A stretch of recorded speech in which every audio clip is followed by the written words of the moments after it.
Assalamu alaikum, dear students, and I welcome you all in the third lecture of Pakistan Studies of Chapter 5, History of Pakistan 2. Topic. Our main topic is about main aspects of economic reforms during 1971 till 1977. We were discussing about nationalization of industries. हम लोगों ने nationalization of कौमी तहवील में सनतों का कौमी तहवील में चले जाना के बारे में पढ़ा था. So firstly we will see what is nationalization. Nationalization means that is to transfer of major branch of industry or commerce to state ownership.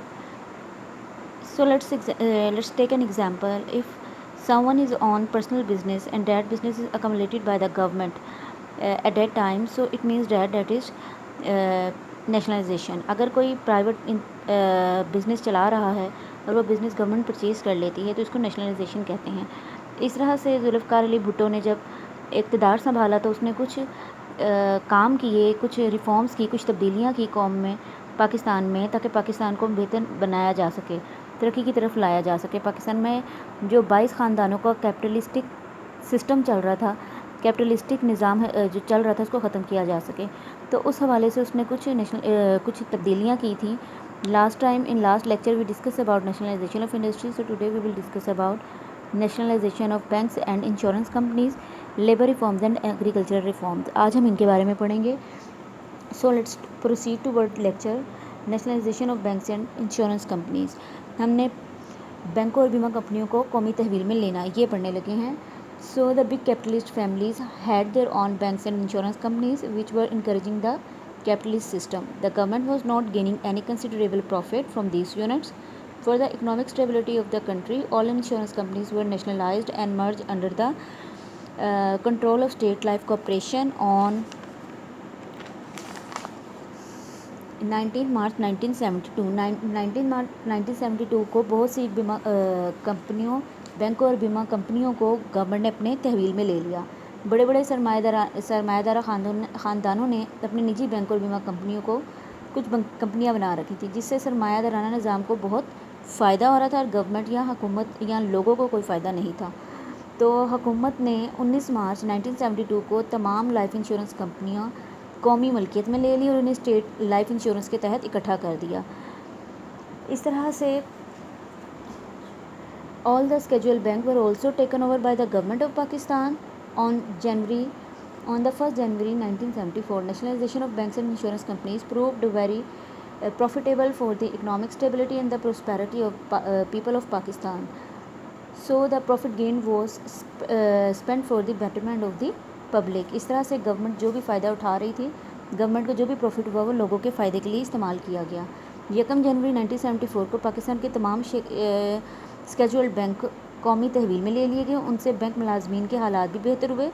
बैंकों और बीमा कंपनियों को कौमी तहवील में लेने से हुकूमत को इक्तिसादी लिहाज से बहुत फ़ायदा पहुंचा और रुपया आवाम की फलाह बहबूद और वेलफेयर के लिए ख़र्च किया जाने लगा. So there are also some labor reforms. There were also Ayub Khan did some reforms for the farmers. किसानों के लिए भी कुछ रिफॉर्म्स की तब्दीलियाँ की. वो क्या थी? भुट्टो's government announced the new labor policy on 10th February 1972. Bhutto government ने 10th February 1972 को लेबर पॉलिसी एक अनाउंस की. उसके कुछ मेन एस्पेक्ट्स थे, कुछ बातें उसमें की गई कि the representative of labours were included in the administrative committee which was responsible for the running affairs of the factory. और ये इसमें ये कहा गया कि हर कारखाने में इंतज़ामी मामलात को चलाने के लिए चलाने वाली कमेटी में मज़दूरों के नुमाइंदे भी शामिल किए जाएंगे, जो कुल तादाद में 20% थे. मज़दूरों को इख्तियार मिल गया कि वो कारखाने के हिसाबात और स्टोरों की जांच पड़ताल अपने नुमाइंदों के ज़रिए कर सकें. इस तरह से हुकूमत ने जो तब्दीलियाँ की थी, जो मज़दूरों के लिए बेटरमेंट के लिए स्टेप्स उठाए थे, उनसे बहुत फ़ायदा हुआ. Annual bonus equal to 1 month salary was announce for the labours. और फार्मर्स के लिए, लेबर्स के लिए, किसानों के लिए सालाना बोनस भी अनाउंस कर दिया गया. The working time of the labour was rescheduled. मज़दूरों के जो काम करने का टाइम पीरियड था उसको दोबारा से सेट किया गया, रीस्केड्यूल किया गया. इनसे एक हफ़्ते में 54 घंटों की बजाय 48 घंटों के लिए काम लेने की पाबंदी आयद कर दी गई. पहले मज़दूर 54 आवर्स के लिए काम करते थे, लेकिन जब नई पॉलिसी बनाई गई तो मज़दूरों का 54 आवर्स में से कुछ टाइम कम कर दिया गया और 48 कर दिया गया. کہ 48 گھنٹے تک وہ کام کریں گے. اگر وہ اپنی مرضی سے اوور ٹائم کریں گے تو ان کو اس اوور ٹائم کرنے کا معاوضہ ادا کیا جائے گا. ہر مزدور کو بڑھاپے میں پینشن، بیمہ اور گریجویٹی کے حقوق حاصل ہوں گے. سماجی تحفظ کی اسکیم کے تحت طبی امداد، میڈیکل سہولتیں بھی پرووائڈ کیے جائیں گی.